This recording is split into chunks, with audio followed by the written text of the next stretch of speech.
Alhamdulillahi ala ihsani wa syukru lahu ala taufiqihi wa amtinani wa asyhadu an la ilaha illallah wahdahu la syarika lahu ta'ziman li sya'nih wa asyhadu anna Muhammadan abduhu wa rasuluhu da'ila ridwani Allahumma salli alaihi wa ala alihi wa ashabihi wa ikhwani. Hadirin hadirat Bapak-bapak dan Ibu yang rahmati Allah Subhanahu wa taala, pada kesempatan kali ini kita akan bahas tematik dengan judul membangun istana di surga ya. Ini adalah salah satu dari pembahasan tentang al-iman bil yaumil akhir, tentang hari akhirat. Dan di antara orang yang paling cerdas adalah orang yang paling banyak mengingat akhirat ya. Oleh karenanya Rasulullah SAW menyuruh kita untuk sering mengingat kematian ya, agar kita lebih persiapkan diri untuk bertemu dengan hari akhirat. Tentunya kita tidak ingin masuk pada alam berikutnya dengan kerugian, tapi kita ingin kita masuk pada alam berikutnya dengan kebahagiaan yang abadi ya. Kita tahu hidup dunia ini cuma sebentar ya, paling panjang ya mungkin 100, mungkin kurang ya. Setelah itu kita akan masuk pada alam berikutnya. Kita sudah melewati alam janin, sekarang kita sedang di alam dunia, selanjutnya kita masuk alam barzakh, selanjutnya kita masuk pada padang mahsyar, setelah selanjutnya adalah surga atau neraka. Sekarang destinasi kita masih di alam dunia. Dan di alam dunia kita semua bisa melihat di depan mata kita bagaimana status kita, status orang lain, status manusia dengan kemewahan yang masing-masing dimiliki oleh mereka. Dan Allah menyebutkan ini dalam Al-Quran, kata Allah Subhanahu wa taala, "Kullan numiddu haula'i wa haula'i min ata'i rabbik, wa ma kana ata'u rabbika mahdzura, unzur kaifa faddalna ba'dahum 'ala ba'd, walal akhiratu akbaru darajati wa akbaru tafdhila." Dalam surat Al-Isra Allah berfirman, "Kullan numiddu haula'i wa haula." Setiap mereka kami berikan harta, maksudnya orang beriman kami kasih, orang kafir juga kami kasih. Wa ma kana ata'u rabbika mahdzura, dan sungguhnya pemberian Allah Subhanahu wa taala tidak ada yang bisa menghalangi. Surat Al-Isra ayat 20 dan seterusnya. Kemudian kata Allah Subhanahu wa taala, yaitu kami kasih orang beriman, orang kafir kami kasih harta. Unzur kaifa faddalna ba'dahum 'ala ba'd. Kata Allah, lihatlah bagaimana kami menjadikan bertingkat-tingkat dalam status dunia ya. Ada yang rumahnya kecil, ada yang rumahnya besar, ada yang mobilnya biasa, ada yang mobilnya mewah, bertingkat-tingkat. Status ekonomi pun demikian, ada yang sangat kaya, ada yang kaya ya, yang ada kaya biasa, ada yang sok kaya ya, ada yang baru mau kaya ya, ada yang miskin dan ada yang sangat miskin. Jadi Allah mengatakan, kaifa faddalna ba'dahum 'ala ba'd. Kami buat bertingkat-tingkat. Dan ini bisa kita lihat di dunia ini. Kita tahu kita posisinya di mana, tetangga kita seperti apa, kawan kita seperti apa, kita bisa menilai. Kemudian kata Allah Subhanahu wa taala, "Walal akhiratu akbaru darajatin wa akbaru tafdhila." Di akhirat lebih lagi daripada itu. Sebagaimana kita bisa menilai, lihat tingkatan-tingkatan berlevel-level di dunia, di akhirat lebih banyak lagi levelnya. Nah, kalau kita sudah nyaman di dunia dengan level tertentu yang menurut kita alhamdulillah ya, maka jangan sampai level di akhirat kita di bawah, itu yang bahaya. Jangan sampai kita di bawah. Dan itu semuanya mungkin terjadi. Makanya Allah Subhanahu wa taala berfirman di surat Al-Waqiah, kata Allah Subhanahu wa taala, khafidatu idza waqa'atil waqi'ah laisa liwaqa'atiha kadhibah khafidatur rafi'ah idza rujjatil ardu rajja. Kata Allah, jika tiba hari kiamat tidak ada yang bisa menolak terjadinya hari kiamat. Kata Allah, khafidatur rafi'ah, hari kiamat akan merendahkan atau mengangkat. Apa yang dimaksud merendahkan? Sebagian ahli tafsir mengatakan merendahkan orang yang disangka tinggi ketika di dunia dan mengangkat orang yang disangka rendah ketika di dunia. Karena di hari akhirat semua akan terungkap. Ada ternyata di dunia, di akhirat orang waktu di dunia dia mungkin tinggi jabatannya, mungkin dia kaya raya, mungkin dia terkenal, tapi ketika dia di akhirat ternyata levelnya sangat rendah. Dan sebaliknya ada orang mungkin kita remehkan, mungkin sekedar tukang sapu-sapu atau mungkin asisten rumah tangga yang mungkin kita tidak pandang. Tapi ternyata di akhirat levelnya sangat sangat tinggi. Dan itu mungkin terjadi. Saya sering sampaikan, misalnya saya punya pembantu asisten rumah tangga. Dia kerja berbulan-bulan bahkan bertahun-tahun. Setiap dia dapat gaji dia kirim ke orang tuanya. Maksudnya kita mungkin tidak bisa seperti dia. 100% penghasilan kita kasih orang tua. Ternyata ada orang yang mungkin kita tidak pandang dia. Ternyata dia kerja keras. Jadi asisten rumah tangga, diomelin sama majikannya. Kemudian capek, letih, kurang tidurnya. Ternyata hasilnya 100% dia berikan pada orang tuanya. Mungkin pandangan kita dia rendah, tapi ternyata di akhirat mungkin dia punya istana yang hebat. Ya. Oleh karenanya kita harus mempersiapkan diri kita bukan cuma di dunia. Dunia kita perlu persiapan. Silahkan menikmati rezeki Allah Subhanahu wa taala. Tapi jangan lupa persiapan lebih matang adalah pada destinasi berikutnya, yaitu alam barzah. Makanya Allah berfirman, "Man amila salihan, man kafara fa alaihi kufruh wa man amila salihan fali anfusihim yamhadun." Saya carikan ayatnya biar ada catatannya. Surat Ar-Rum ayat 46. Surat Ar-Rum surat 30 ayat 44. Surat 30 ayat 44. Kata Allah, siapa yang kafir, maka kafir akan kembali kepada dia yang rugi sendiri. Wa man amila salihan, siapa yang beramal soleh, fali anfusihim yamhadun, maka mereka sendirilah yang menyiapkan tempat yang menyenangkan untuk mereka sendiri.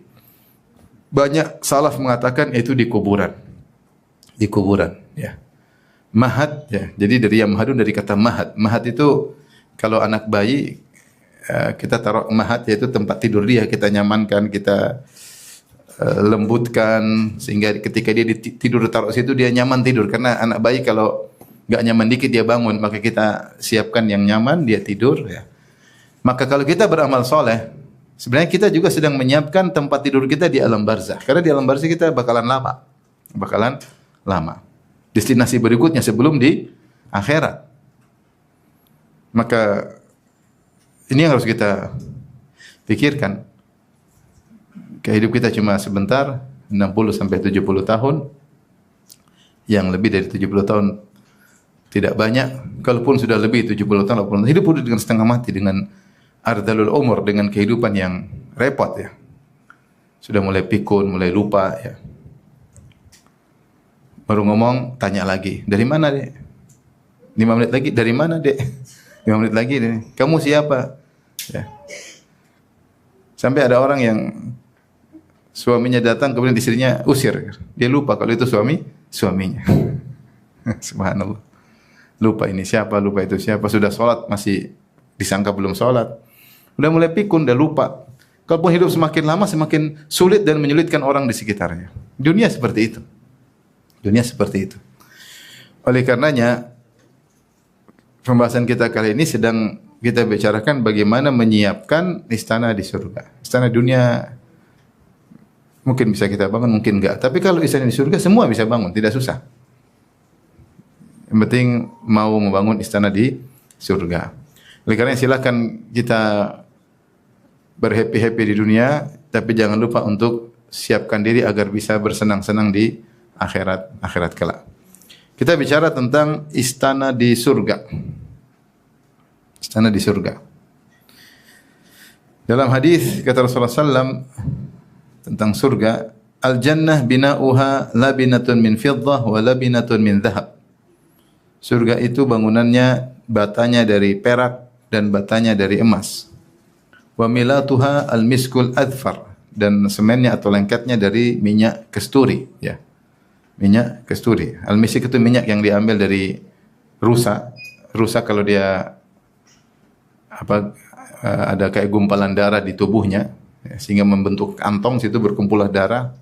Lama-lama membeku darah tersebut, lama-lama menghitam, kemudian kalau dia gatal-gatal dia garu-garuin. Dia garuin, kemudian kantong itu jatuh.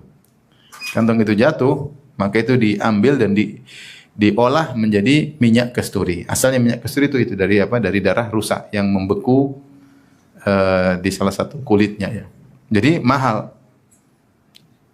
ya. Karena mencari, tidak semua rusa seperti itu. Disebut rusa yang punya minyak kasturi. Dan itu sering disebutkan oleh Nabi dalam hadis-hadisnya, al-misik. Karena itulah minyak wangi yang paling harum, yang paling mahal di zaman tersebut, ya. Maka Rasulullah mengatakan, adapun surga batanya dari perak, batanya dari emas, tempelannya atau gampangnya semennya terbuat dari minyak kasturi, wa hasba'uha lu'lu'u wal yaqut, dan adapun kerikilnya terbuat dari mutiara dan intan berlian, wa turbatuha za'faran, dan tanahnya dari za'faran. Za'faran apa tahu yang halus, bunga yang berwarna kuning ya. Jadi sangat halus. Man yadkhuluha yan'am wala yab'as. Siapa yang masuk surga dia pasti bahagia dan dia tidak akan sengsara sama sekali. Wa yakhlud la yamut, dan dia akan kekal abadi dan dia tidak akan mati. La tubla thiyabuhum wa la yafna syababuhum. Pakaiannya tidak akan usang dan masa mudanya tidak akan sirna, yaitu senantiasa muda. Ini adalah kenikmatan surga ya. Kalau kita bicara rumah di surga ya, ya rumah di surga seindah-indahnya kita bangun ya, juga kita tidak bisa menikmati selamanya. Taruhlah kita punya rumah mewah, istana megah, istana mewah, terus kita akan meninggal. Lihat banyak istana yang ditinggal oleh para raja. Ya. Mereka bangun dengan setengah mati. Ya. Kemudian akhirnya mereka hanya tinggal dalam waktu yang singkat. Setelah itu mereka berpindah ke alam berikutnya. Dan kalau kita bangun rumah, mungkin kita semua punya rumah, kita tuh perhatian luar biasa ya. Kita ingin rumah yang nyaman. Kalau kita punya uang, kita akan bangun rumah seindah-indahnya ya. Perhatian, pilih tanah yang strategis, tempat yang nyaman, lokasi yang nyaman, kemudian arsitek yang bagus, kadang kita rubah-rubah. Artinya perhatian terhadap rumah itu luar biasa. Cari tanah lokasinya di mana, kemudian kalau perlu kita ngutang supaya bisa rumah yang indah ya. Toh kita hanya tinggal tidak lama. Tidak lama. Kalaupun kita semakin tua, kita tidak nyaman. Nikmat dunia mulai semakin sulit untuk kita rasakan. Nah, sekarang kita bicara tentang istana yang abadi. Hendaknya kita persiapkan diri kita untuk membangun istana di surga. Berikut ini ada beberapa amalan ya, kalau bisa kita lakukan sebagiannya sesuai dengan kemampuan kita agar kita bisa punya istana di surga ya. Perlu kerjasama suami istri dalam hal ini ya. Kita semua ingin bahagia bukan cuma di dunia, bahagia juga di akhirat ya. Taib yang pertama di antara amalan tersebut adalah membangun masjid. Kata Rasulullah SAW, "Man bana lillahi masjidan, banallahu lahu baitan fil jannah." Siapa yang membangun masjid karena Allah, maka Allah akan bangunkan baginya istana di surga. Di sini ada perkara yang harus kita ingat ya. Pertama, hadis ini di antara salah satu hadis mutawatir ya. Ad-Dawudi berkata mimma tawatara hadithu man kadzab wa man bana lillahi masjidan wahtasab. Di antara hadis mutawatir adalah hadis siapa yang berdosa atas namaku siapkan kaplingnya di neraka.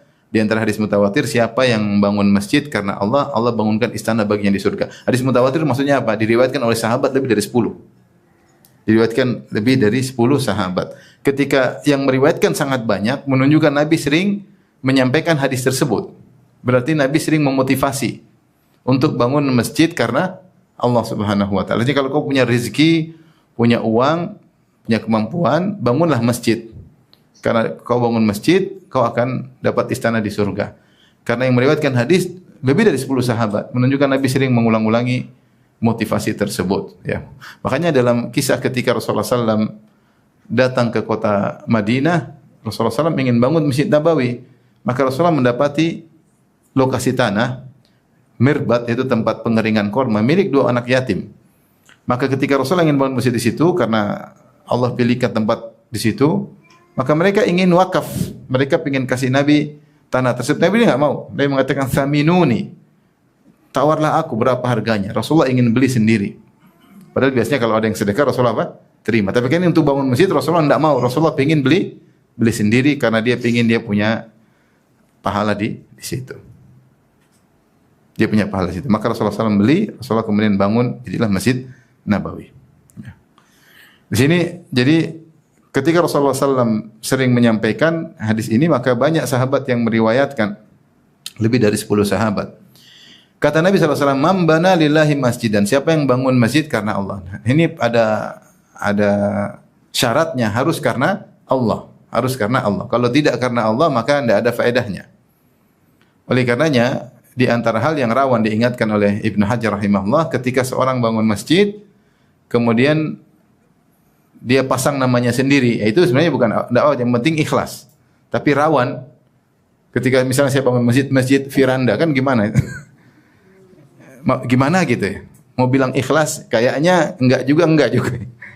Antara ikhlas dan riya ya. Sehingga orang semua tahu bahwasanya yang bangun adalah saya. Ya. Ini hati-hati, bukannya dilarang. Tetapi waspada. Ini kan oleh Ibnu Hajar rahimahullah, karena masjid itu milik Allah. Semua masjid adalah milik Allah. Wa annal masajida lillah. Masjid semuanya milik Allah. Makanya kalau kita bangun masjid, wakaf itu milik Allah, bukan milik kita lagi. Mungkin kita boleh mengelola sebagai DKM-nya, sebagai yayasan pengelola, tapi itu masjid milik Allah, bukan milik kita lagi. Makanya zaman dahulu masjid tanpa nama. Masjid itu dinisbahkan kepada lokasi untuk membedakan, seperti Masjid Quba karena dibangun di daerah Quba. Masjid Bani Zuraik karena dibangun di daerah Bani Zuraik. Masjid Nabawi karena Nabi SAW yang membangunnya ya, langsung menangani langsung ya. Jadi dulu nama-nama masjid untuk pembeda ya. Jadi tidak dinamakan dengan nama pembangunnya ya. Tidak dinamakan dengan apa? Pembangunnya, tidak dinamakan dengan, karena masjid semuanya milik siapa? Allah Subhanahu wa taala. Ini poin yang sangat krusial, sangat penting. Karena kita kalau bangun masjid, kita butuh duit yang sangat banyak. Kalau ternyata kita tidak ikhlas, rugi besar. Seandainya kalau kita tidak ikhlas cuma 0, masih mending. Ternyata orang yang riya bukan cuma 0, dia minus. Dia diancam masuk neraka. Ini bahayanya riya. Bahayanya riya. Seandainya saya katakan kalau orang riya, dia pamer amal ibadah dia, kemudian dia hanya 0, tidak dapat pahala, masih mending ya, dia cuma rugi duit, rugi capek ya, rugi kerja setengah mati ya. Tapi masalahnya kalau orang riya bukan cuma 0, bahkan dia minus, dia diancam dengan neraka jahanam ya. Maka hati-hati ketika bangun masjid, harus karena Allah. Man bana lillahi masjidan, maka apa balasannya? Banallahu lahu baitan fil jannah, maka Allah akan bangunkan bagi dia rumah di surga. Rumah maksudnya istana. Semua dalam hadis kalau disebut rumah maksudnya apa? Qasran, maksudnya istana. Istana, tentu istana dunia tidak sama dengan istana di akhirat. Sangat berbeda jauh. Maka siapa yang diberi kelebihan rezeki, jangan lupa untuk bangun masjid. Sebagian orang Masya Allah diberi kemudahan oleh Allah dan hobi bangun masjid. Bangun sini, bangun sana, bangun. Dia diberi kelapangan harta. Saya punya kawan ada seperti itu, bangun masjid satu. Kalau masjid itu bangun masjid sudah puluhan miliar, bangun lagi puluhan miliar lagi, bangun sekarang lagi membangun masjid lagi. Hobi, di mana? Hobi, alhamdulillah. Ya kalau bangun masjid nggak pengen dikenal sama orang, ya, nggak pengen dikenal sama orang. Allah kasih kemudahan, ya ada orang dibukakan kelapangan hati untuk membangun rumah Allah Subhanahu wa taala ya. Dan bagaimana Allah tidak perhatian sama dia kalau dia perhatian sama rumah Allah. Lihatlah kisah tentang wanita yang berkulit hitam yang dia tukang sapu di masjid. Ketika wanita ini meninggal dunia, Rasulullah tanya, "Mana si fulana?" Kata mereka, "Sudah meninggal, sudah kami kuburkan." Kata Rasulullah, "Ahalla adantumuni?" Kenapa kalian tidak kasih tahu saya kalau dia meninggal? Kata perawi, sahabat seakan-akan menganggap tidak perlu, kan ini orang biasa. Ngapain kasih tahu Nabi, bikin pusing Nabi. Jadi mereka tidak lapor sama Nabi. Tapi bagi Nabi ini perempuan bukan orang biasa, karena dia suka nyapu masjid. Dia ada perhatian sama rumah Allah. Maka Rasulullah mengatakan, "Duluni ala qabriha." Tunjukkan kepadaku mana kuburannya. Maka Rasulullah datang, Rasulullah salat jenazah terhadap wanita tersebut yang mungkin di mata kalau dia ada di zaman kita mungkin tidak kita pandang, berkulit hitam cuma nyapu-nyapu masjid. Tapi bagi Nabi bukan wanita sembarang, dia wanita spesial. Kenapa? Karena dia ngurus rumah Allah Subhanahu wa taala. Oleh karenanya ini sangat penting ya, kalau yang punya rezeki jangan lupa untuk bangun masjid. Baik. Mungkin pertanyaan Ustaz, apa masjid harus puluhan miliar? Enggak, harus puluhan miliar. Di mana aja ada tempat-tempat murah kalau kita punya uang yang ratusan juta udah jadi masjid ada ya. Kalau kita mau cari. Ya, kita mau cari. Karena dalam lafal yang lain dalam hadis Ibnu Majah, qala sallallahu alaihi wasallam Rasulullah SAW bersabda, "Man bana lillahi masjidan walau ka mafhasi qatatin banallahu lahu baitan fil jannah." Siapa yang bangun masjid meskipun mafhas qatat. Qatat itu semacam burung merpati, dia kalau mau bertelur dia pergi ke tanah kemudian mafhas. Dari fahas itu mencari bahas, dia cari-cari. Yaitu dia lobang-lobangin tanahnya, tempat yang pantas, layak baru dia bertelur. Baru dia bertelurnya untuk telur kan cuma butuh berapa tempat kecil ya. Ukurannya paling 10 cm kali 10 cm untuk tempat bertelur. Gampangannya siapa yang bangun masjid meskipun seukuran tempat bertelur. Dalam riwayat yang lain, au asghar bahkan lebih kecil, maka Allah bangun baginya istana di surga. Ini ada dua tafsiran. Tafsiran pertama bahwasanya ini adalah mubalaghah, itu hiperbola dari Nabi sallallahu alaihi wasallam. Itu kau bangun masjid apa saja, yang penting masjid. Seandainya ada masjid seukuran 10 kali 10 cm bisa dibuat salat, kau akan dibangunkan istana di surga. Apa susahnya bagi Allah kasih kau istana? Yang penting kau bangunkan masjid rumah Allah Subhanahu wa taala. Tentunya tidak dimaksud kita bikin masjid ukuran 10 kali 10. Namanya hiperbola. Artinya kalau kau ternyata bisa bangun masjid atau musola, musola itu sebenarnya kan masjid juga. Tidak harus sampai musola, ada musola mungkin 10 kali 10 meter, 7 kali 7 meter. Itu kan cuma musola itu masjid tidak dijadikan salat, tidak dijadikan salat Jumat, tapi orang salat situ ya, 5 waktu. Jadi kalau bisa bangun masjid meskipun kecil ya, maka tetap dibangunkan baginya istana di surga. Ini motivasi. Ini salah satu tafsiran. Jadi seorang berusaha bangun masjid yang dia mampu. Kalau dia punya uang banyak cari masjid yang besar. Kalau tidak mampu ya semampunya, masjid di mana, ada kebutuhan di desa mana, meskipun sederhana, dia kemudian diperbaiki sedikit demi sedikit, dia perhatian sama masjid tersebut. Kalau dia perhatian sama masjid tersebut, sungguhnya dia sedang perhatian terhadap istananya di surga. Ya, dia perhatian, dia ini dia. Nah. Kalau punya uang banyak buat apa juga? Uang ini orang punya uang misalnya 10 miliar, ini mati ya cuma sedikit sehari-harinya. Yang satunya sisanya dia cuma senang aja lihat ATM-nya ada 10 miliar, dia bahagia. Terus sudah dia makan juga sedikit-sedikit, apalagi lagi diet. Uang banyak juga, cuma tenang aja tapi nggak dinikmati juga ya, uang banyak sudah. Mending kita untuk persiapan di akhirat. Ya kalau nggak punya uang ya sudah lah. Ini maksudnya kalau yang punya uang. Ini tafsiran pertama, bahwasanya bangun masjid meskipun kecil ya, maka akan dapat istana di surga. Tafsiran kedua, maksudnya siapa yang ikut musahamah, ikut andil dalam bangunan masjid, ya meskipun sedikit, ya mungkin cuma dia beli 1 bata, insya Allah dia ada kebagian istana di surga. Tentunya istana satu berbeda dengan istana yang lain. Tapi kemampuan dia untuk ikut andil, punya saham dalam membangun masjid. Ya. Jadi kalau bisa kita bangun sendiri itu yang terbaik. Tapi kalau enggak, mungkin kita seberapa yang bisa kita kasih. Ya. Seberapa yang bisa kita kasih. Oleh karenanya ini salah satu amal soleh yang luar biasa, yang butuh pengorbanan yang luar biasa, sedekah besar karena membangun masjid membutuhkan biaya yang besar, apalagi zaman sekarang ya.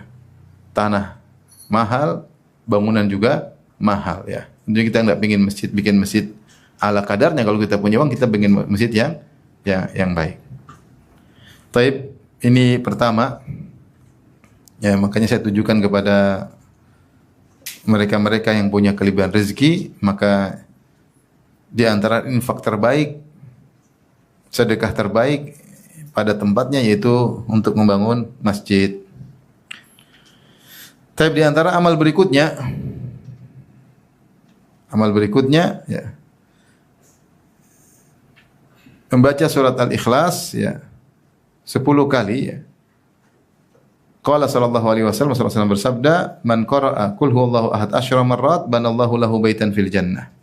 Siapa yang baca qul huwallahu ahad 10 kali maka Allah bangunkan baginya di surga ya.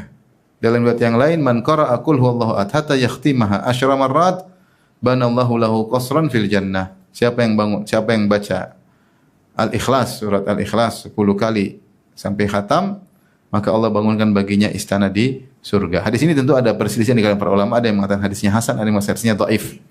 Tapi kita bilang fadlullahi wasi', karunia Allah luas, apa susahnya bagi Allah memberi ganjaran besar karena amalan yang sepele. Kita tahu baca Al-Ikhlas mudah ya. Kita sudah sering baca juga ya. Mudah-mudahan kebagian ya, dapat istana di surga gara-gara baca surat apa? Al-Ikhlas. Ya. Ustaz, saya pingin yang ini aja, yang bangun masjid enggak, pelit namanya kalau punya uang. Dua-duanya ya. Tentu istana tidak sama dengan istana. Istana bermacam-macam, rumah bermacam-macam ya. Kalau seorang tidak mampu, ya silakan baca surat Al-Ikhlas, berusaha memahami maknanya dengan baik, bukannya sekedar membaca. Makanya Al-Ikhlas ta'dilu Al-Qur'an. Surat Al-Ikhlas maknanya dia sepertiga Al-Qur'an, sepertiga Al-Qur'an. Dan disebut Al-Ikhlas, padahal dalam surat Al-Ikhlas tidak ada lafal Al-Ikhlas. Coba surat Al-Ikhlas bunyinya gimana? Qul huwallahu ahad, Allahus samad, lam yalid wa lam yulad, lam yakul lahu kufuwan ahad. Enggak ada kata Al-Ikhlas. Kalau surat Al-Baqarah ada kata Al-Baqarah, surat Al-Imran ada tentang Ali Imran. Ya. Imrata Imrana ya ada. Dan hampir semua surat ada lafal tersebut. Al-Ikhlas dinamakan surat Al-Ikhlas karena khulisat, karena surat tersebut dimurnikan untuk berbicara tentang sifat-sifat Allah. Makanya disebutkan tentang sebab nuzulnya, orang-orang musyrikin datang kepada Nabi, dia berkata, "Ya Muhammad, sif lana rabbak." Ya Muhammad, jelaskan kepada kami sifat-sifat Rabbmu. Maka turunlah surat Al-Ikhlas. Surat Al-Ikhlas ini surat benar-benar tentang Allah Subhanahu wa taala, yang kalau mau kita sederhanakan, ini surat tentang syarat Tuhan. Tuhan itu harus bagaimana ya, sesuai dengan surat Al-Ikhlas. Kalau tidak memenuhi syarat Tuhan dalam surat Al-Ikhlas, itu bukan Tuhan. Qul huwallahu ahad. Tuhan harus esa. Allahus samad, yaitu tidak butuh dan semuanya butuh kepada Dia. Tidak butuh sama sekali, Allahus samad. Lam yalid wa lam yulad. Dia tidak melahirkan dan juga tidak dilahirkan. Wa lam yakul lahu kufuwan ahad, dan tidak apa sesuatu pun yang setara dengan Dia. Ini syarat Tuhan. Dalam 4 ayat syarat Tuhan. Harus Maha Esa. Dia tidak butuh kepada siapapun dan semuanya butuh kepada Dia. Dia tidak melahirkan dan tidak dilahirkan, dan tidak ada pun setara dengan Dia. Kalau ada dianggap Tuhan ternyata tidak memenuhi 4 syarat ini, maka dia bukan Tuhan. Makanya ketika Nabi Isa dianggap sebagai Tuhan, terjadi diskusi Nasara Najran dengan Nabi SAW dalam sebagian riwayat. Maka di antara logika Rasulullah SAW, kalau memang Nabi Isa Tuhan, maka dia harus mirip dengan bapaknya. Karena kalau bapak harus mirip dengan apa? Anaknya ya. Makanya dalam Al-Quran, Qul in kana lirrahmani waladun fa ana awwalul abidin. Seandainya Allah punya anak, saya akan nyembah anak tersebut. Kalau memang Allah punya anak. Karena anak harus sama dengan apa? Bapaknya, mirip ya. Ternyata Nabi Isa enggak. Nabi Isa makan, Nabi Isa tidur, Nabi Isa sakit, Nabi Isa ketakutan, Nabi Isa dikejar-kejar. Dia tidak bisa menyelamatkan dirinya ketika dikejar Romawi sama Yahudi. Akhirnya Allah selamatkan dia. Ya, maka Allah ketika membantah orang Nasara yang menganggap Nabi Isa sebagai Tuhan, Allah cuma mengatakan kana dari dua ayat. Yang pertama, inna mathala Isa indallahi kamathali Adam. Khalaqahu min turabin thumma qala kun fayakun. Perumpamaan Isa di sisi Allah seperti Adam. Apa bedanya? Bahkan Adam lebih dahsyat. Adam diciptakan tanpa ayah dan ibu. Nabi Isa masih pakai ibu. Maka lebih dahsyat mana? Adam atau Hawa? Adam. Ini bantahan pertama. Jelas orang yang punya logika akan ngerti. Nabi Isa tidak pantas menjadi Tuhan karena kalau dari sisi dia tidak punya bapak, Adam lebih dahsyat tanpa ayah dan tanpa ibu. Yang kedua, Allah membantah, Allah mengatakan kana yakulani ta'am. Isa dan ibunya makan makanan, selesai. Masa Tuhan makan? Dari Tuhan membutuhkan suatu untuk dimasukkan dalam zatnya, maka tidak pantas dia menjadi Tuhan, selesai. Maka kita ketika baca surat Al-Ikhlas dengan penuh penghayatan bahwasanya Islam adalah agama tauhid yang kita sembah benar-benar itulah Tuhan yang sesungguhnya. Adapun selain Allah Subhanahu wa taala maka tidak pantas menjadi Tuhan. Qul huwallahu ahad, Tuhan harus esa, tidak boleh berbilang.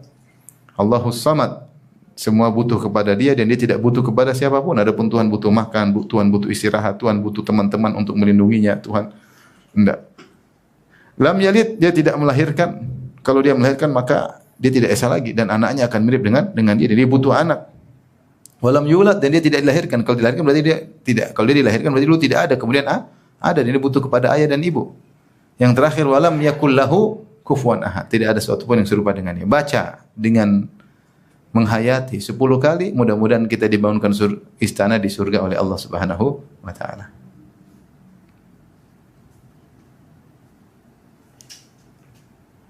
Boleh kita baca sebentar, 5 menit. Boleh ya? Biar kita mudah-mudahan dapat surga. Ayo kita baca di dalam hati masing-masing ya. Di sini. Allah.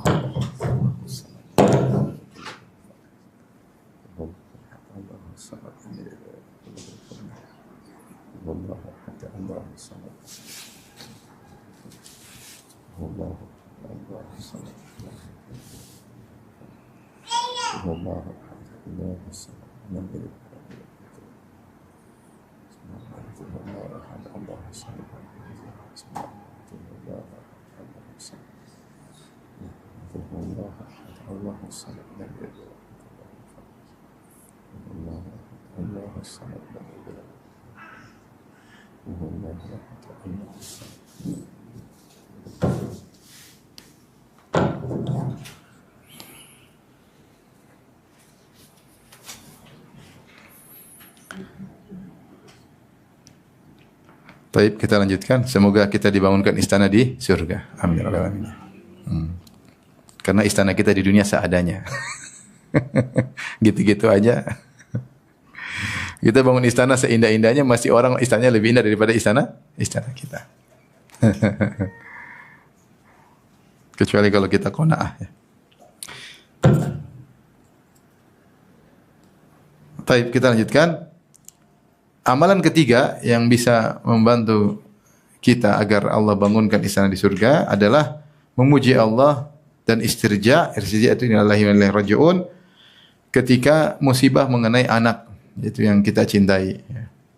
Kita tidak pingin, tapi ya semuanya keputusan Allah Subhanahu wa taala. Nabi SAW bersabda, "Idza mata waladul abdi, qala Allah Ta'ala li malaikati." Kalau anak seseorang meninggal dunia, maka Allah berkata kepada para malaikat, "Qabattum walada abdi?" Apa kalian telah mencabut nyawa anak dari hambaku? Fayaquluna na'am. Kata malaikat, "Benar ya Allah, kami telah mencabut nyawa anak hambamu." Fayaqulu qabattum thamarata fuadihi? Apa kalian telah mencabut nyawa buah hatinya? Maksudnya anak itu disebut buah hati oleh Allah Subhanahu wa taala ya. Makanya Allah mengatakan al-malu wal banuna zinatul hayatid dunya. Anak-anak dan harta adalah perhiasan dunia ya. Biasanya seorang sangat sayang kepada anaknya. Kata Allah, qabattum thamarata fuadihi, kalian telah mencabut nyawa buah hati hambaku. Fayaquluna na'am, kata malaikat, benar ya Allah. Fayaqulu madza qala abdi? Apa yang dikatakan hambaku ketika anaknya dicabut nyawanya, ketika anaknya meninggal? Fayaquluna hamidaka wastarja'aka. Sungguhnya hambamu memujimu dan mengucapkan inna lillahi wa inna ilaihi raji'un. Yaitu hambamu mengatakan alhamdulillah ala kulli hal. Segala puji bagi Allah atas segala keputusan. Kemudian wastarja'aka dengan mengatakan inna lillah, kami ini semua milik Allah, rumah kami milik Allah, diri kami milik Allah, keluarga kami milik Allah, anak kami milik Allah, harta kami semua milik Allah. Wa inna ilaihi raji'un, dan kita akan kembali kepada Allah cepat atau lambat. Kita duluan atau istri kita atau suami kita atau anak kita atau harta kita, apapun akan kembali kepada Allah karena semuanya milik Allah Subhanahu wa taala. Dia berhak melakukan apa yang Dia kehendaki bagi hamba-hambanya. Toh semua kita hanyalah makhluk ciptaan Allah Subhanahu wa taala. Fa yaqulullah, ini hamba yang hebat, ketika terkena musibah dia mengatakan alhamdulillah ala kulli hal, inna lillahi wa inna ilaihi raji'un. Maka Allah berkata, "Ubnu li abdi baitan fil jannah." Bangunkan bagi hambaku tersebut istana di surga. Wasammuhu baital hamdi, dan namakan istana tersebut dengan istana pujian. Istana pujian. Kenapa ketika dia terkena musibah dia mengucapkan alhamdulillah ala kulli hal. Tetap memuji Allah Subhanahu wa taala. Ini adalah salah satu amalan yang luar biasa. Nasnya datang dalam anak yang meninggal. Ini tentu sangat berat. Namanya anak yang kita cintai kemudian meninggal. Oleh karena Nabi SAW diuji dengan ujian ini. Rasulullah SAW punya anak 7, 6 semuanya meninggal. Anaknya siapa? Abdullah, Qasim, Abdullah, Zainab, Ruqayyah, Ummu Kulthum, Fatimah, Ibrahim. Fatimah yang meninggal belakangan. Tapi semuanya 6, yaitu selain Fatimah, Qasim, Abdullah, Zainab, Ruqayyah, Ummu Kulthum, Ibrahim, semuanya meninggal di zaman Nabi sallallahu alaihi wasallam. Bahkan anaknya terakhir Ibrahim masih usia di bawah 2 tahun meninggal di pangkuan Nabi. Sampai Nabi menangis. Kata Nabi sallallahu alaihi wasallam, "Innal qalba la yahzan wa innal aina la tadma." Sungguh hati ini sedih, mata mengeluarkan air mata, wala naqulu illa bima yurdi rabbana, namun kami tidak mengucapkan kata-kata kecuali yang mendatangkan keridhaan Allah. Wa inna bi firaqika ya Ibrahimu la mahzunun. Sungguh kami sangat sedih dengan kepergianmu wahai putraku Ibrahim. Oleh karenanya namanya kehilangan anak adalah ujian yang sangat besar. Tetapi orang ini ketika anaknya diambil oleh Allah Subhanahu wa taala, dia mengatakan apa? Alhamdulillah ala kulli hal. Tapi ini yang berat ya. Saya kenal seseorang dulu di UGM ya. Orang sering ke masjid. Dia ngurus masjid. Dia punya anak cuma semata wayang satu, kuliah di kedokteran. Subhanallah, diuji anaknya tersebut sudah lulus, entah sudah koas saya lupa, meninggal setelah lulus. Satu-satunya. Luar biasa gimana beratnya. Tapi orang bilang alhamdulillah ala kulli hal. Innalillahi wa inna ilaihi raji'un. Allah lebih sayang kepada anak kita daripada kita sendiri. Saya juga ada kerabat juga begitu, anaknya hafiz Quran, sekolah di UIM, dia udah menikah, udah punya anak juga masih. Kemudian sakit bertahun-tahun kemudian meninggal dunia. Saya waktu datang situ ya, saya bilang ya kita nggak tahu apa yang terbaik bagi dia. Dia sakit-sakit bertahun-tahun. Bisa jadi Allah pindahkan dia ke alam lain yang di situ dia sangat bahagia. Luar biasa ya, bagaimana kehilangan orang yang sangat kita cintai. Oleh karenanya begitulah dunia ini. Dunia ini kaidahnya semakin kita cinta sesuatu, semakin berat waktu perpisahannya nanti. Kalau enggak cinta, berpisah enggak ada masalah. Tapi kalau cinta, berat. Makanya Jibril datang kepada Nabi, dia berkata, "Ya Muhammad, ya wahai Rasulullah, ya ish ma syi'ta fa innaka mayyit." Hiduplah yang kau mau, kau bakalan meninggal dunia. Kau pasti meninggal. Kemudian kata Jibril, wa ahbib man syi'ta fa innaka mufariquh. Cintalah siapa yang kau sukai, kau pasti berpisah darinya. Cintailah siapa yang kau sukai, kau pasti berpisah darinya. Dan semakin kita mencintai seseorang, semakin berat ketika kita berpisah. Makanya Nabi SAW diuji dengan orang-orang yang dia cintai. Di antara orang yang sangat dia cintai adalah Khadijah radhiyallahu ta'ala anha. Makanya ketika Khadijah meninggal, Rasulullah SAW sangat berat. Bahkan tahun wafatnya Khadijah disebut dengan Amul Huzni oleh para ahli sejarah, disebut tahun kesedihan. Rasulullah SAW kehilangan sosok yang selama ini menenangkan hatinya ketika dia pulang ke rumah, yaitu Khadijah yang berkorban dengan hartanya dan raganya untuk Nabi SAW. Maka demikian ya, selalu sayang semakin berat. Tapi kalau kita berpisah dari orang yang sangat kita cintai, pahalanya juga sangat besar. Makanya ketika terkena musibah seperti kehilangan orang yang kita cintai, kita bilang apa? Alhamdulillah ala kulli hal. Maksudnya kita mengucapkan itu untuk merenungkan bahwasanya di balik ini pasti ada hikmah yang kita nggak tahu. Kenapa anak kita diambil? Kenapa istri kita diambil dulu? Kenapa suami kita diambil? Kenapa ibu kita diambil? Allah pasti ada hikmah. Allah yang lebih tahu. Yakinlah Allah lebih sayang kepada hamba-Nya daripada kita. Oleh karenanya kita mengucapkan alhamdulillah ala kulli hal. Kemudian kita juga bilang innalillahi wa inna ilaihi rajiun. Kita semua tahu akan kembali suatu saat, cepat atau lambat. Ibu kita, istri kita, suami kita, anak kita akan kembali dalam waktu yang telah Allah tentukan. Makanya di antara cerita hebat tentang kisah ini kisah Ummu Sulaim. Ummu Sulaim radhiyallahu anha, wanita yang luar biasa. Ketika dia punya anak, dikenal dengan Abu Umair. Dalam hadis Rasulullah SAW menghibur Abu Umair. Kata Rasulullah, ya Abu Umair, ma fa'alan Nughair. Abu Umair ni saudari tirinya Anas. Anas bin Malik punya ibu Ummu Sulaim. Bapaknya Malik mati kafir. Kemudian ibunya Ummu Sulaim menikah dengan Abu Talha. Kemudian punya anak, adik tirinya Anas. Namanya Abu Umair. Pernah Abu Umair punya peliharaan burung, kemudian mati. Dia masih kecil, Rasulullah datang, Rasulullah hibur dia, kata Rasulullah, apa yang dialami oleh burung peliharaanmu wahai Abu Umair. Nah, Abu Umair ini akhirnya sakit akhirnya selalu diperhatikan sama bapaknya Abu Talha, cek gimana anakku, setiap dia pulang gimana anakku. Akhirnya anaknya meninggal sebelum Abu Talha pulang.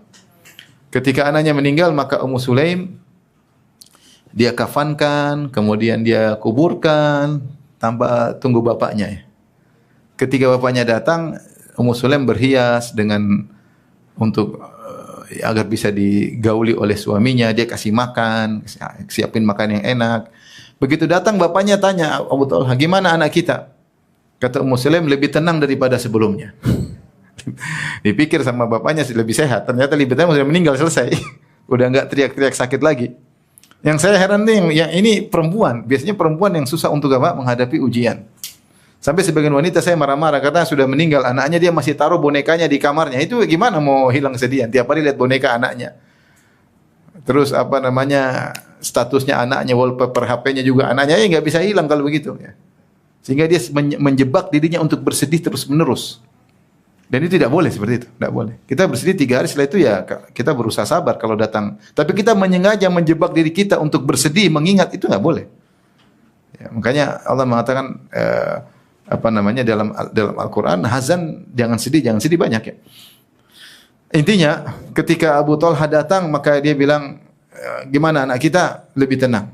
Akhirnya dia kasih makan sehingga hilang, kemudian dia berhias sehingga suaminya pun berhasrat, akhirnya menggaulinya. Setelah selesai sudah makan, hasrat syahwatnya pun sudah disalurkan, maka Ummu Sulaim baru berbicara, wahai Abu Talha, wahai suamiku, menurutmu kalau ada orang menjamin kita suatu barang, terus kita pakai, suatu saat barang itu diambil lagi sama dia, kita kasih kembali enggak?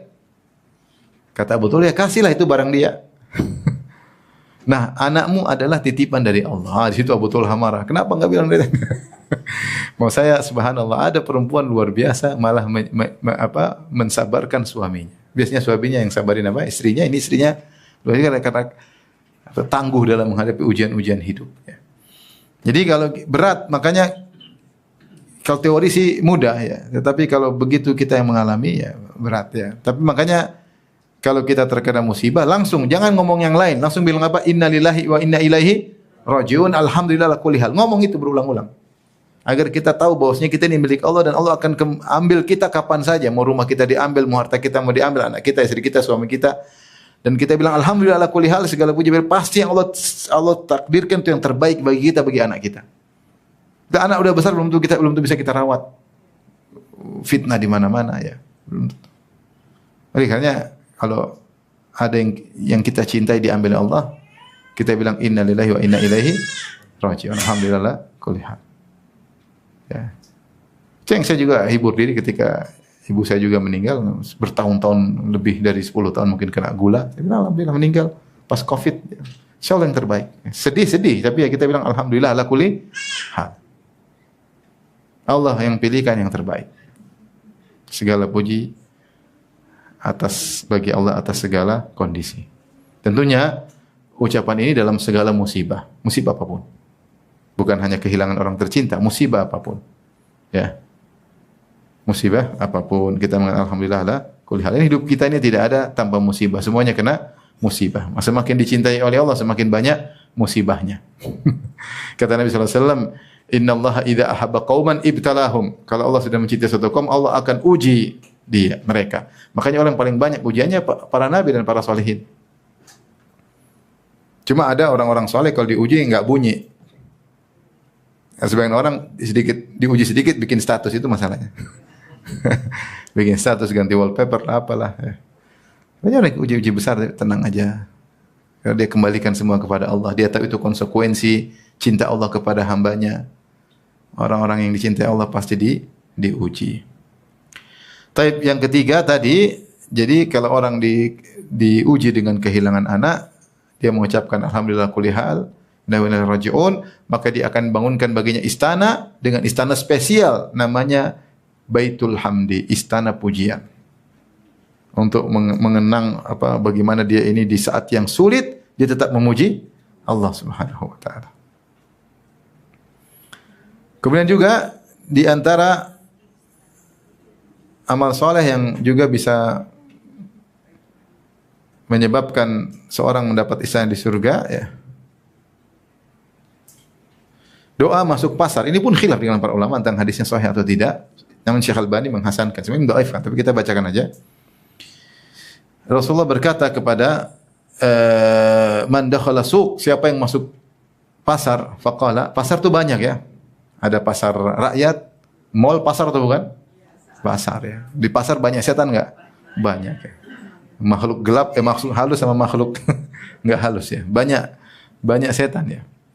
Maka faqala, dia masuk pasar kemudian dia berdoa, la ilaha illallah wahdahu la syarikalah, lahul mulku wa lahul hamdu, yuhyi wa yumitu wa huwa hayyun la yamut. Ada tambahin aja. La ilaha illallah, kita sudah hafal kan, la ilaha illallah syarika lahul mulku wa lahul hamdu yuhyi wa yumit, ada tambah wa huwa hayyun la yamut. Biyadihil khair, wa huwa hayyun la yamut biyadihil khair wa huwa ala kulli syai'in qadir. Kataballahu, dia kalau baca doa tersebut, kataballahu lahu alfa hasanatin wa ma anhu alfa sayyi'ah. Maka Allah akan catat bagi dia 1.000.000 kebaikan dan Allah hapus darinya 1.000.000 keburukan. Wa rafa'alahu alfa darajah, dan Allah angkat 1.000.000 derajat. Wa bana lahu baitan fil jannah, dan Allah bangunkan baginya istana di surga. Saya katakan tadi hadis ini ada khilaf dengan para ulama, tapi tidak ada salahnya kita membaca hadis ini karena sebagian ulama menghasankan. Coba dihafal doanya, ada tambahan tadi wa huwa hayyun la yamut biyadihil khair ya. Wa huwa hayyun la yamut biyadihi al khair. Coba la ilaha illallah wahdahu la syarikalah, lahul hamdu, lahul mulku wa lahul hamdu, yuhyi wa yumit. Ha, sini ada tambahan wa huwa hayyun la yamut, wa huwa hayyun la yamut biyadihil khair. Baru wa huwa ala kulli syai'in qadir. Ada tambahan itu aja. Karena kita biasanya kita hafal la ilaha illallah syarika lahul mulku wal hamdu wa huwa ala kulli syai'in qadir, ada tambahan di tengahnya. La ilaha illallah wahdahu la syarikalah, lahul mulku wa lahul hamdu, yuhyi wa yumitu wa huwa hayyun la yamut biyadihil khair wa huwa ala kulli syai'in qadir. Nah, ini ibu-ibu penting ini karena ibu-ibu sering ke pasar. Sering ke pasar ya.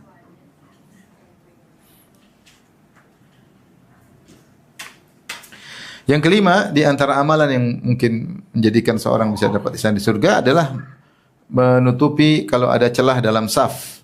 Rasulullah SAW bersabda, "Man sadda furjatan banallahu lahu baitan fil jannah wa rafa'u biha darajah." Siapa yang menutupi longgar atau ada celah dalam saf, maka Allah akan bangun bagi dia istana di surga dan Allah angkat derajatnya. Orang bilang, ya Ustaz gampang sekali, terserah Allah lah, ente nggak usah protes. Allah mau kasih istana, surga itu sangat luas. Surga sangat luas. Mau Allah bikin istana besar, istana kecil, terserah Allah Subhanahu wa taala. Yang penting ada amal kita kerjakan. Jadi kalau kita lagi saf, terutama bapak lagi saf, ada saf kosong, kita suruh minggir dikit-dikit baru kita masuk di tengah ya. Tapi kalau udah sempit jangan paksa ya. Saya masih ingat kalau di Masjid Nabawi semua orang pingin di saf pertama. Ya kadang-kadang ya mungkin masih masuk, terkadang dia sudah badan besar dia gini-gini. Iya, lubangnya sudah kecil. Akhirnya sholat susah. Akhirnya sholat kita jadi begini semua. Nah, kalau dia kurus gini dia masuk, tapi dia udah badan besar cuma tangannya gini, tapi ini lebarnya tetap aja jadi. Kadang-kadang rebutan, kalau ingat rebutan saf pertama luar biasa. Saya pernah nunggu saf kedua, saya saf kedua, saf pertama. Saya lagi nunggu, orangnya mau keluar nih. Begitu dia keluar, saya mau masuk, tahu-tahu ada yang lempar sorban. Waduh, kayak adalah. Ya, artinya kalau ada celah masuk, tapi kalau sudah sempit jangan maksa. Ini mengganggu orang namanya. Orang tidak jadi khusyuk ya. Tapi kalau memang longgar, apalagi Indonesia banyak longgarnya ya. Insya Allah, tapi jangan maksa. Artinya yang wajar. Ya, kita dengan halus, tolong ke kanan dikit, kita masuk. Bangunkan istana di surga. Tentu saf ibu-ibu juga kalau lagi sholat berusaha dirapikan ya. Karena Allah Subhanahu wa taala. Linu baina aidi ikhwanikum wa la tad'u furujatin lisyaitan. Kata Nabi sallallahu alaihi wasallam, lembutlah di tangan-tangan saudara kalian, itu kalau dia mau masuk silakan. Ya. Kalau dia mau masuk silakan. Jangan biarkan celah buat apa? Syaitan ya. Dan Allah mengatakan, tafassahu yafsahillahu lakum. Buka tempat, Allah akan kasih kelonggaran bagimu. Wa idza qila lakum tafassahu fil majalis fafsahu lakum. Ya. Fafsahu kalau kalian beri kelapangan, yafsahillahu lakum, maka Allah akan berikan kelapangan bagi kalian. Di antara kata para ulama, majelis ilmu kalau ada orang masuk masih bisa kasih longgar, kita masukkan. Demikian juga kalau kita hari sholat Jumat padat terus masih ada longgar, kita berusaha sini panggil. Insyaallah kita dapat pahala. Kita membantu dia juga untuk menutup apa? Celah. Dan kita akan diberi kelapangan hati. Orang seperti hatinya lapang.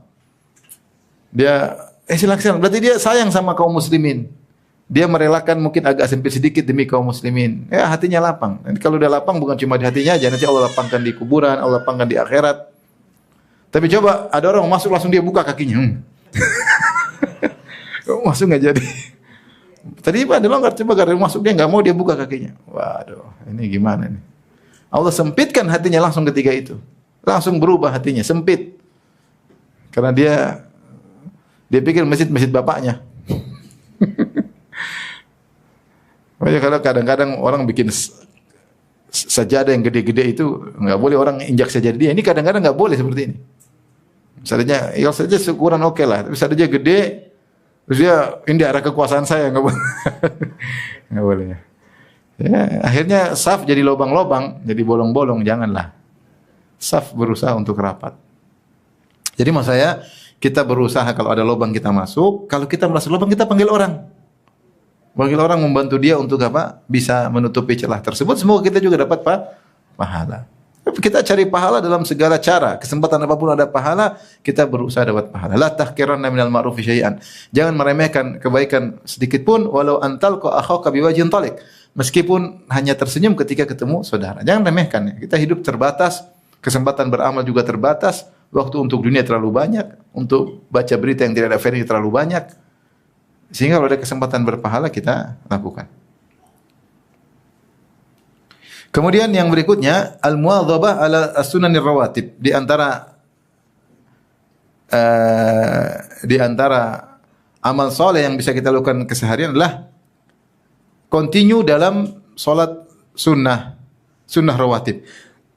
Dari Ummi Habibah Ramlah bintu Abu Sufyan, istri Nabi sallallahu alaihi wasallam. Beliau meriwayatkan dari Nabi sallallahu alaihi wasallam, "Man shalla fi yaumin wa lailah 12 rak'atan banallahu bihinna baitan fil jannah atau bunya lahu baitun fil jannah." Hadis riwayat Muslim. Siapa yang salat sehari semalam 12 rakaat, Allah akan bangunkan baginya di istana di surga. Subhanallah. Siapa yang salat 12 rakaat sehari semalam, itu selain salat fardu, Allah bangunkan bagi istana di surga. Taib. 12 rakaat itu apa? 4 rakaat sebelum zuhur. 4 rakaat sebelum duhur, 2 rakaat setelah duhur, 2 rakaat setelah maghrib, 2 rakaat setelah isya, 2 rakaat sebelum subuh. 12 ya. Saya ulangi dari duhur, 4 rakaat sebelum duhur, 2 rakaat setelah duhur, 2 rakaat setelah maghrib, 2 rakaat setelah isya, 2 rakaat sebelum subuh. Kata Ummu Habibah, "Ma taraktuhunna mundu sami'tuhunna minan Nabi sallallahu alaihi wasallam." Kata Ummu Habibah, istri Nabi, sejak saya dengar Nabi pernah nyampaikan hadis ini, saya tidak pernah meninggalkan 12 rakaat. Dan saya sering sampaikan masalah salat rawatib ini yang lebih mudah meninggalkan adalah para wanita. Beda kalau laki-laki ke masjid, mereka terkondisikan. Mereka datang azan, maka mereka salat qobliyah, habis salat mereka ba'diyah, terkondisikan karena semua orang juga salat. Tapi ibu-ibu yang tidak terkondisikan. Nanti salat cuma salat fardunya aja ya. Itu pun kalau salat zuhur menjelang asar. Salat asar menjelang maghrib, salat maghrib menjelang isya, salat isya menjelang apa? Subuh. Sehingga tidak sempat qobliyah, tidak sempat apa? Ba'diyah. Padahal hadis yang meriwayatkan tentang salat 12 rakaat ini seorang wanita, Ummu Habibah. Dan dia mengatakan, saya semenjak dengarin dari Nabi SAW, saya tidak pernah meninggalkannya. Kemudian perawi setelahnya kalau nggak salah namanya Ambasah tabi'in, dia berkata, saya pun tidak pernah meninggalkan 12 rakaat semenjak saya mendengar dari Ummu Habibah. Terus perawi lagi setelahnya kalau nggak salah namanya Amr bin Aus, dia mengatakan, saya pun tidak pernah meninggalkan 12 rakaat semenjak saya mendengar dari Ambasah. Perawi setelahnya kalau nggak salah namanya Nu'man bin Salim, dia mengatakan, saya pun tidak pernah meninggalkan 12 rakaat semenjak saya mendengar dari Amr bin Aus. Jadi ini silsilah hadis ini diriwayatkan dan yang meriwayatkan tidak pernah meninggal 12 rakaat. Apa susahnya kita sibuk apa? Kita nggak ada yang sibuk, kita sok sibuk doang ya. Kita bilang sok sibuk kalau waktunya nonton berita sampai berjam-jam bisa. Salat 2 rakaat nggak bisa, tapi kalau baca berita ijazah waktu cukup panjang. Tapi kalau salat 2 rakaat nggak bisa. Sebenarnya kita nggak ada alasan. Waktu ada. Tinggal mau atau tidak. Taib, khilaf di kalangan para ulama. Apa setiap kita salat 12 rakaat Allah bangunkan istana atau harus continue? Karena zahir dari hadis Ummu Habibah mengatakan siapa yang salat sehari semalam 12 rakaat tanpa ada isyarat harus berkesinambungan. Artinya setiap hari kalau kita 12 rakaat dapat istana baru. Setiap lalu dapat istana baru. Istana semakin megah, semakin megah, semakin megah. Sehingga satu hari jangan sampai lewat 12 rakaat. Ini ada pendapat seperti itu. Jadi setiap kita salat 12 rakaat Allah bangunkan lagi istana lagi. Setiap 12 rakaat besok lagi bangunkan lagi istana. Kalau kita terbiasa ketika kita safar kita enggak salat qobliyah ba'diyah kecuali qobliyah fajar. Tetap kita dapat pahala karena Allah mencatat pahala seorang musafir seperti kebiasaannya ketika tidak safar. Hidup cuma sebentar, apa yang kita beramal soleh semampu kita. Pendapat lain mengatakan harus continue, hadis continue. Kenapa? Ada klaim hadis yang lain dari Aisyah radhiyallahu anha, Rasulullah SAW berkata, "Man sabara ala thintai asyrata wa rak'ah minas sana banallahu lahu atau minas sunnah banallahu lahu baitan fil jannah." Siapa yang bersabar itu continue dalam salat 12 rakaat salat sunnah, Allah bangunkan baginya istana di surga. Ini riwayat Aisyah menunjukkan harus continue. Tapi riwayat Ummu Habibah menunjukkan tidak karena Rasulullah mengatakan fi yaumin wa lailah, dalam satu hari. Allah alam bisawab, intinya seorang berusaha continue tidak meninggalkan 12 rakaat sehari semalam sebisa mungkin ya. Oleh karenanya salat rawatib ini bisa diqadha. Bisa diqadha. Seorang tidak sempat salat qobliyah, dia salat nanti setelah salat ba'diyah, boleh setelah salat zuhur boleh. Boleh diqadha ya. Bahkan Rasulullah SAW pernah mengqadha salat ba'diyah zuhur setelah salat asar. Rasulullah pernah salat ba'da zuhur ada tamu, Rasulullah tidak sempat. Sehingga akhir masuk asar, Rasulullah salat asar, habis asar Rasulullah salat 2 rakaat lagi, qadha salat ba'diyah yang tidak sempat beliau kerjakan. Menunjukkan Rasulullah SAW perhatian terhadap salat ini. Ya semampu kita lah. Kita semua orang sibuk dan sok sibuk ya insyaallah. Ada waktu kita salat ya. Ini masalah kebiasaan aja, masalah kebiasaan. Taib.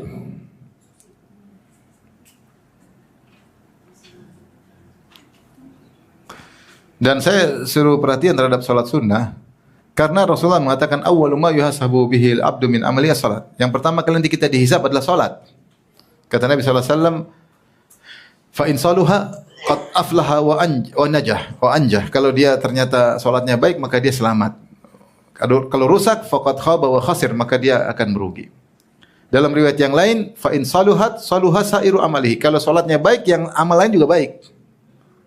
Wa in fasudat, kalau salatnya buruk, yang lain juga buruk. Ini menunjukkan barometer, parameter itu salat. Allah lihat dulu. Nah, Allah suruh malaikat cek bagaimana salat hamba ini. Ya. Dan tidak ada salat kita yang sempurna. Kita salat pasti ngelamun ke sana, mikir ke sana, mikir ke sini.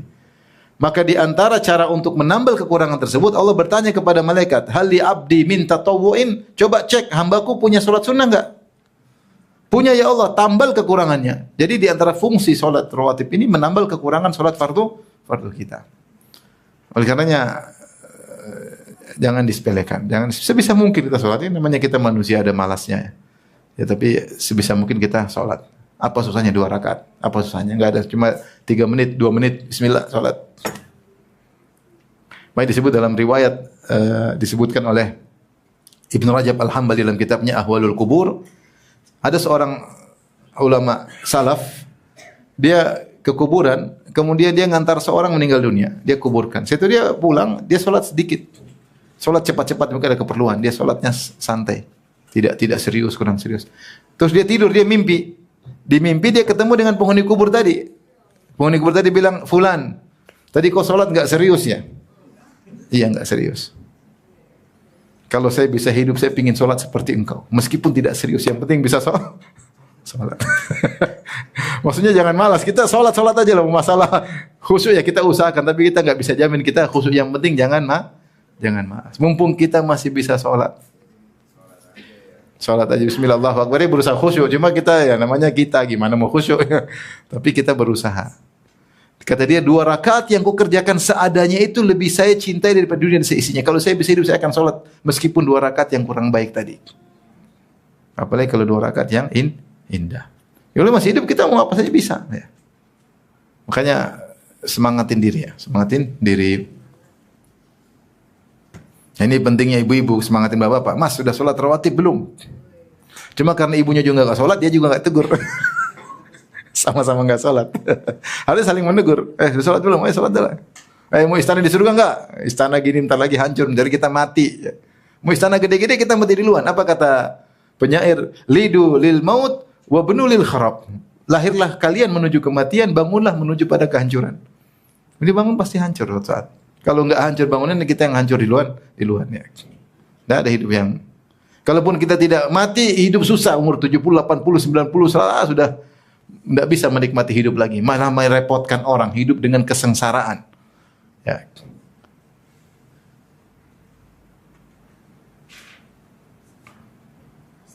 Taib. Di antara sebab dibangunkan istana di surga adalah meninggalkan perdebatan meskipun dalam kebenaran. Dia nggak pingin ribut. Dalam hadis ya, ada 3 di sini, yaitu 3 amal, meninggalkan perdebatan meskipun dia benar karena Allah, meninggalkan dusta meskipun bercanda, yang ketiga berusaha memiliki akhlak yang baik. Kata Nabi SAW, Ana zaimun bi baitin fi rabadil jannah liman tarakal mira'a wa in kana muhiqqan. Aku menjamin istana di pinggiran surga bagi orang yang meninggalkan perdebatan meskipun dia yang benar. Ketika berdebat dengan teman, tahu-tahu teman yang angkat suara, udahlah, enggak usah dilanjutin. Udahlah. Mungkin ada diskusi sama pasangan istri suami, satu angkat suara, udah enggak usah dilanjutin. Cuma menang debat sama suami juga ngapain? Menang debat lewat mama juga ngapain? Udahlah. Teman ketika bicara sudah tidak terkontrol, mulai diangkat suara, ini berarti sudah ada ego. Jangan dilanjutin. Kita kadang bicara dengan kepala dingin, bisa tukar pikiran, bisa ngobrol, oke. Lanjutin meskipun perdebatannya sengit, itu biasa kita lakukan. Tapi kalau udah angkat suara, ini udah ego dah. Jangan dilanjutkan karena Allah bangunkan istana. Tidak semua perdebatan kita layani. Kalau perdebatannya positif, menuju pada hasil yang kita inginkan, diskusi oke. Kalau enggak, jangan lanjutin. Meskipun kita yang benar. Taib, karena manusia, orang udah masuk perdebatan, dia menunjukkan dirinya, dia ego, dia harus jagoan, dia harus lebih pintar. Kalau dia kalah, dia seakan-akan harga dirinya jatuh. Maka di situ egonya bermain. Kalau dia ego bermain, udah pasti angkat suara dan yang lain.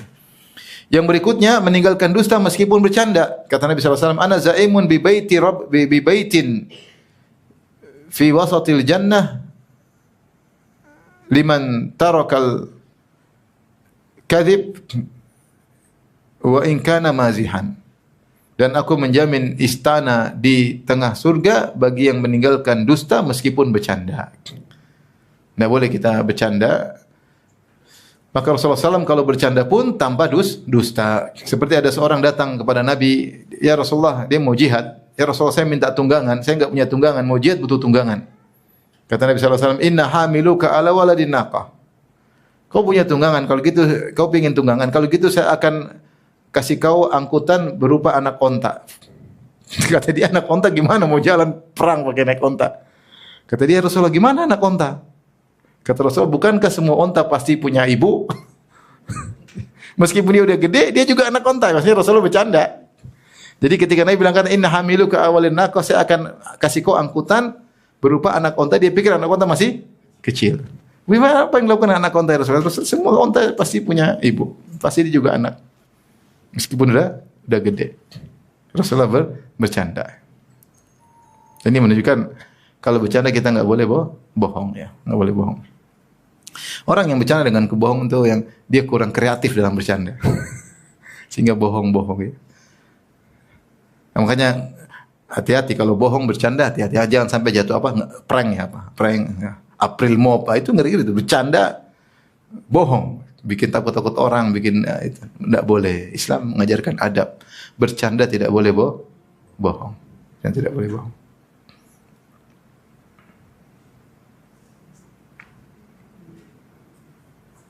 Saya pernah bercanda sama Ustaz Abu Sa'ad rahimahullah. Betulan ada keluarga datang ke rumah. Dia statusnya itu tante istri, statusnya, derajatnya. Saya bilang, Ustaz Abu Sa'ad, ada tante istri di rumah. buka baju menari-nari di ruang tamu. Saya Firanda kok bisa padahal tante istri masih umur 3 tahun. Saya bercanda aja, dia pikir tante betulan. Tapi apa statusnya Pak? Tante, cuma dia umurnya masih apa? Kecil. Sakit apa gila Ustaz? Enggak. Masih umur 3 tahun Ustaz. Buka baju nari-nari dia. Jadi ingat tadi apa namanya? Taib. Jadi jangan bercanda, mesti bikin lucu, jangan bercanda. Ya jangan bohong, bikin lucu jangan bohong. Tadi begini mengarang-arang cerita sehingga semakin menarik. Tidak boleh. Cerita yang ada, kalau enggak boleh ditambah-tambahin. Enggak boleh ditambah-tambahin, dibuat narasi seakan-akan lucu sekali, indah. Enggak boleh. Itu namanya bohong meskipun tujuannya baik untuk bercanda. Enggak boleh ya. Bahkan ada ancaman khusus orang berbohong untuk membuat orang tertawa ya. Rasulullah mengatakan wailun liman kadzaba. Wailun liman haddatsa fayakdzibu liyudhika bihil qaum wailun lahu wailun lahu. Celaka bagi orang yang berbicara kepada orang lain kemudian dia berdusta supaya buat mereka tertawa. Celaka baginya. Dia niatnya baik bikin orang tertawa tapi dia bohong. Kata Nabi celaka. Apalagi orang menjadikan ini sebagai apa namanya sumber mata pencahariannya dengan bohong kemudian buat candaan, maka tidak boleh. Yang berikutnya orang yang membaguskan akhlaknya. Kata Rasulullah sallallahu alaihi wasallam, "Ana zaimun bi baitin fi a'lal jannah liman hasana khuluquhu." Aku menjamin istana di bagian atas surga bagi orang yang perindah akhlaknya. Dalam riwayat liman hasuna khuluquhu, bagi orang yang akhlaknya baik atau yang perindah akhlaknya. Ini dalil bahwasanya akhlak itu bisa diusahakan. Maka seorang silakan dia ngecek dirinya, kalau ada kekurangan akhlaknya dia berusaha perbaiki. Tapi kalau dia tidak ngecek, dia merasa dirinya selalu sempurna. Dan sangat penting bagi dia untuk bertanya kepada kawannya yang nasih, yang baik. Untuk menegur dia, saya ada kekurangan apa, tolong dikasih tahu. Karena teman yang baik adalah teman yang tahu kekurangan kita, lantas dia nasihati kita. Kata Nabi SAW, al-mu'min mir'atun li akhihi. Bahwasanya seorang mukmin adalah cermin bagi saudaranya. Apa maksudnya cermin bagi saudaranya? Kita enggak bisa lihat ada aib di wajah kita, kecuali kita bercermin. Nah, teman kita, saudara kita seperti cermin. Sehingga apa yang tidak bisa kita lihat dari aib kita, dia bisa lihat. Maka kita harus membuka diri siap untuk dinasihati. Itu akhlak yang mulia, siap nasihati sehingga nasihati kita terima. Ya. Kita terima agar kita bisa memperbaiki diri kita. Karena tidak ada yang sempurna, akhlak kita ada yang pelit, ada yang medit, ya, ada yang bakhil, sama aja semuanya. Pelit, medit, bakhil sama semuanya. Ada yang temperamental, ada yang sombong, ada yang angkuh, ada yang mungkin mubadzir, ada yang israf, berlebihan dalam kehidupan. Ini nasihati. Ada teman nasihati, ya sudah, kayaknya ini berlebihan, enggak baik, ini bisa menimbulkan kesombongan. Ini dengar aja nasihat. Kita terima nasihat. Tapi kalau teman kita enggak mau nasihati, wah nanti ribut sama dia, ini teman enggak baik. Dia mau senang-senang aja dengan kita, dia tidak mau nasihati kita ya. Saya punya kawan orang Arab, punya bos orang Asia. Bosnya ini kalau tanya gimana, saya ada kekurangan enggak? Teman-teman, bagus bos. Teman saya enggak.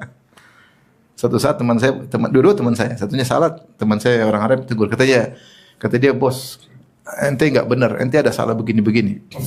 Saya tahu saya pegawai antum mau berhentikan saya terserah, tapi ente itu begini.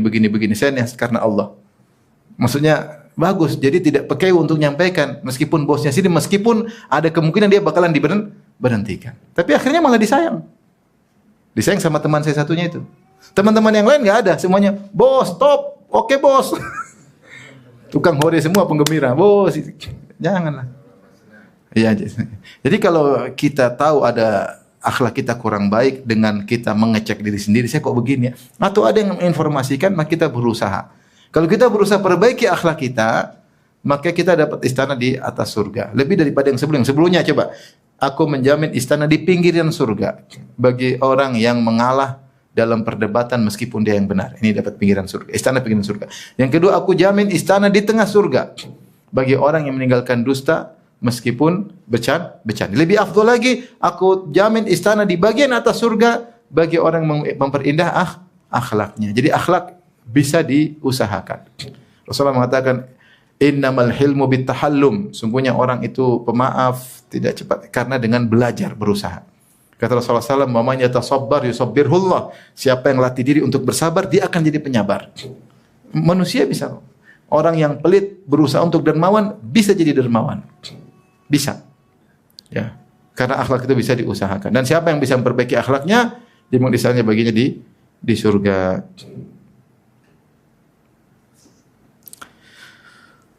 Taib, ini mungkin beberapa amal soleh yang mungkin bisa kita lakukan sesuai dengan apa yang Allah mudahkan bagi kita, dan semoga kita semua dibangunkan istana di surga oleh Allah Subhanahu wa taala. Demikian saja apa yang saya sampaikan.